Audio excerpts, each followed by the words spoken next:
Welcome, my dear students, to this English class. Today, we are going to deal with the second part of reading 2B, Students' Book, page 28 and 29.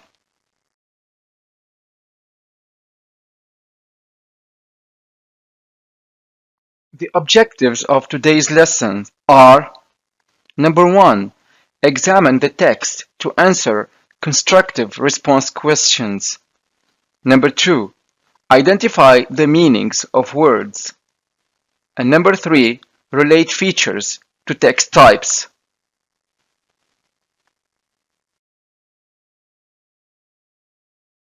At the very start of the lesson, I would like to ask you some questions to make a connection with your prior learning. Why historians referred to one historical era in Islam as the Golden Age of Islam? Take a moment to think about this question. In fact, it was a period of cultural, economic, and scientific flourishing in the history of Islam. It extended from the 8th century to the 14th century. It began during the reign of the Abbasid Caliph Harun al-Rashid and lasted approximately 600 years. What conclusion can we draw from that period? In fact, it was the obligation of every Muslim to seek knowledge, and the caliphs who expanded the Islamic empire after the Prophet's death, peace be upon him, did exactly that. What does that mean? What did the caliphs do? The caliphs placed great value on learning, which resulted in a high literacy rate among Muslims.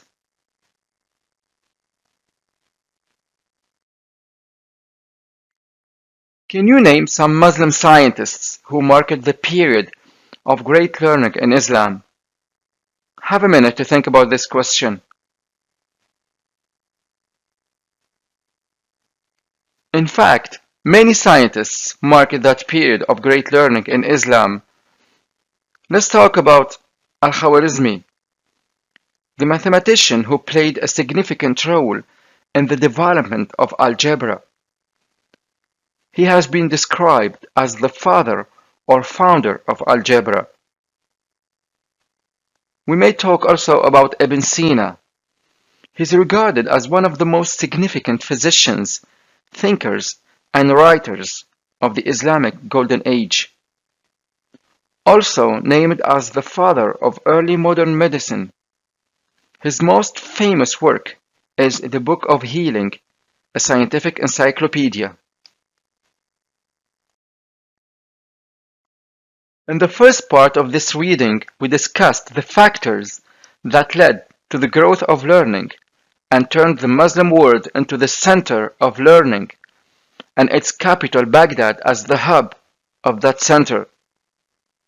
Among these factors, we mentioned the Muslims' openness to the outside world, which resulted in importing the knowledge of papermaking from China. In Exercise D, page 29, you are required to answer the following questions using your own words. What role do you think the knowledge of paper making played in the Golden Age of Islam? Stop the video and think about this question.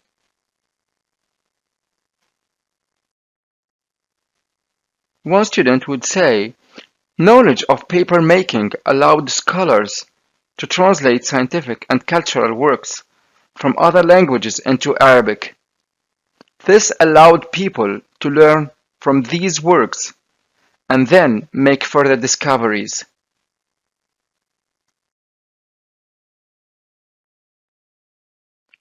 What do you think the writer's attitude, the writer's opinion, is to the Golden Age of Islam? Pause the video and think about this question. Another student would say, the author is clearly impressed by the Golden Age of Islam. His or her attitude is expressed through the words and details he or she has selected to talk about the subject.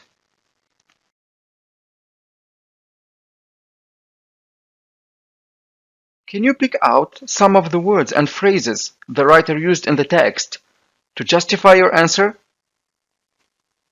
Please stop the video and do the task.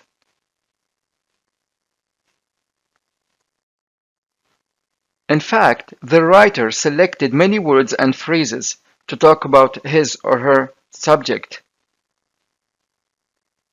Lasting impact, for example, in line 2. Perhaps none has had a more lasting impact on the world of learning than the golden age of Islam. Climate of inclusivity, brightest minds, amazing scientific advances and literature, thrive, and many more.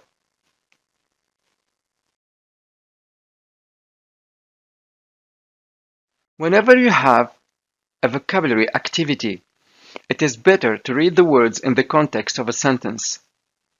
This will give us better understanding of the words.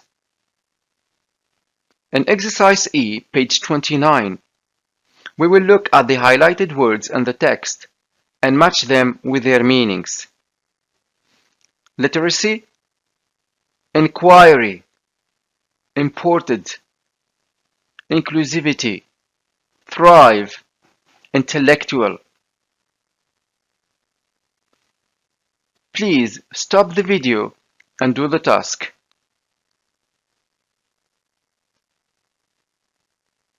Now let's correct. Number 1. Literacy. In the article, line 11, paragraph 2, literacy in the Islamic world was far greater than in Northern Europe. Muslims during this period were literate, which means they were able to read and write. The word literacy means A. Excellent, the ability to read and write.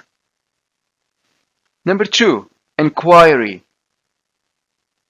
It means E. Very good, the process of looking for knowledge or information. Number 3. Imported. B. Excellent, brought from another country. The paper making was brought from China in 751. Number 5. Inclusivity. F. Perfect, the policy of providing equal opportunities for people of different backgrounds. Number 5. Thrive. It means C. To be very successful and to do very well. Number 6. Intellectual. D. Perfect, concerning knowledge and understanding. Thank you so much for your attention. To acquire these words, I highly recommend you to use them in meaningful sentences.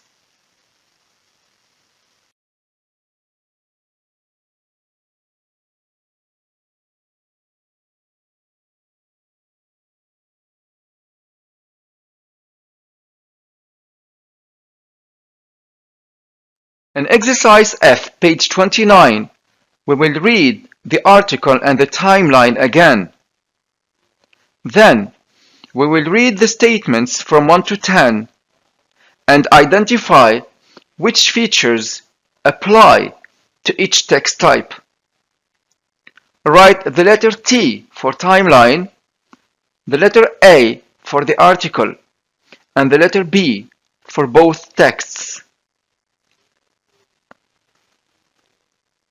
Stop the video and do the task.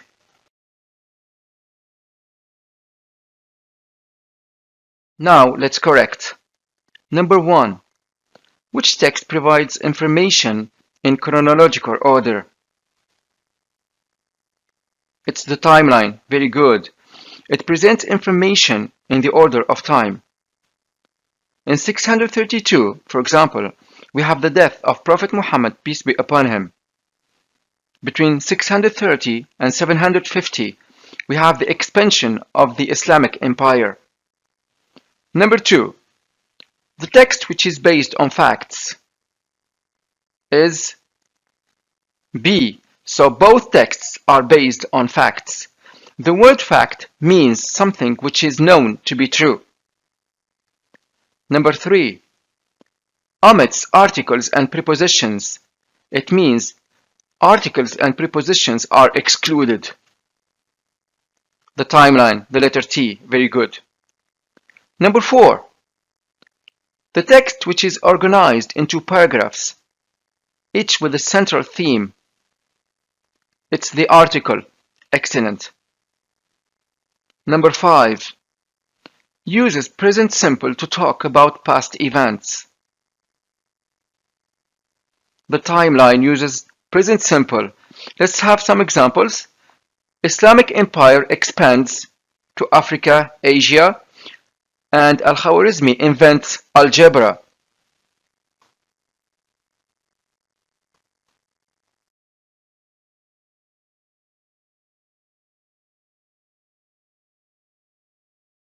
Number 6, uses passive structures omitting the auxiliary be. The timeline, very good. We have, for example, Baghdad built. In fact, Baghdad was built. Or the House of Wisdom founded. The House of Wisdom was founded. Here we have the auxiliary be is omitted. 7, uses full sentences. The letter A, the article uses full sentences. Very good. Number 8, uses past tenses to talk about past events. The letter A, the article. Very good. Number 9, has a title. Both texts have a title, which is the Golden Age of Islam. The last one uses descriptive adjectives and adverb. The article uses descriptive adjectives and adverb. We have some examples like amazing scientific advances, very brightest minds. These are some adjectives and adverbs.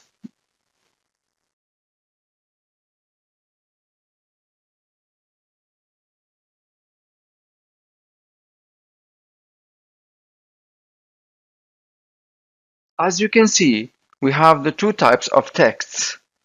Which of these two types of texts would you consider as the best source of information? Take a few seconds to think about this question.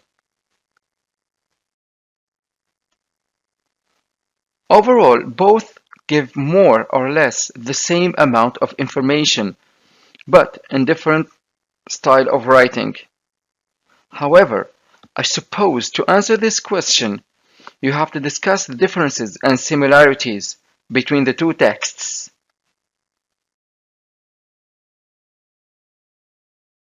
Here is a recap of some of the differences between the two. Let's start first with the text. It contains 5 paragraphs, each paragraph with a central theme. Full sentences. Past tense to talk about past events. The city of Baghdad became both the capital of the Islamic Empire and the center of learning for the entire world. The Abbasid caliphs placed great value on learning. The use of descriptive adjectives and adverbs. Let's see now the timeline. Chronological order. As you can see, starting from year 632, 670, 751. No articles. We don't have the use of a, an, or the, and no prepositions. Present simple tense to talk about past events. Al-Khwarizmi invents algebra, passive structures without the auxiliary be, House of Wisdom founded. In next week's writing class, you will learn how to write a compare and contrast essay. This task will help prepare you for that.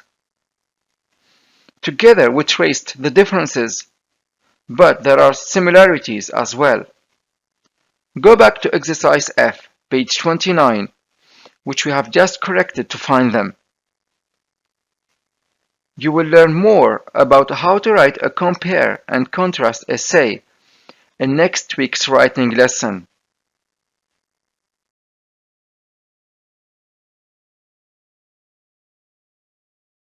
The golden age of Islam shows us to what extent was the Islamic world prosperous.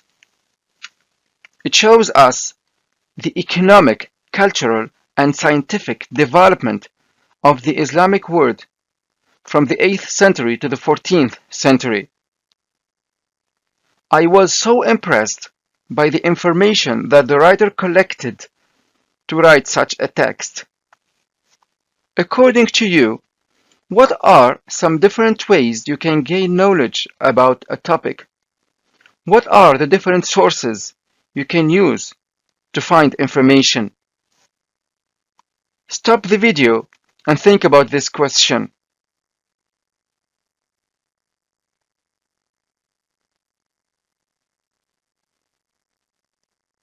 Let's look at this opinion of a student. He or she wrote, "There are many different sources of information we can use to find information about a topic and gain knowledge. We can use the internet or books. We can also take a class. And we may also ask our elders, as they are very likely to know about the history and cultural heritage of our country." In the above opinion, the student mentioned 3 different sources of information: internet, books, and elderly people. Can you think of other sources we can use nowadays?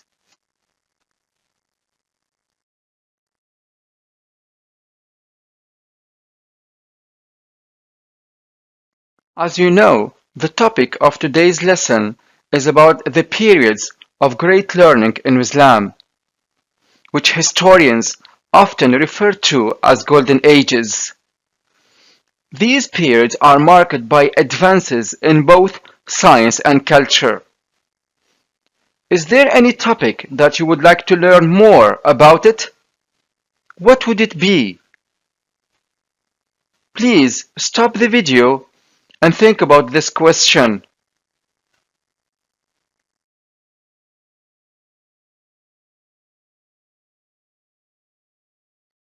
Here is what a student has written. He or she said, "I'd really like to learn more about the history of languages and how they developed. I'm fascinated by the fact that languages have alphabets that look so different, and the fact that some languages, like English, are written from left to right, and some, like Arabic, from right to left."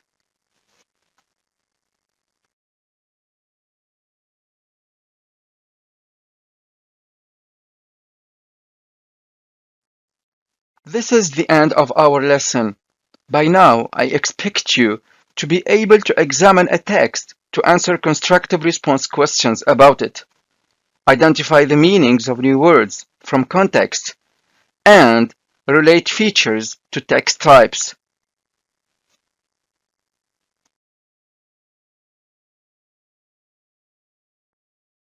This video will always be available on Microsoft Teams for you to watch at any time. Thanks for watching.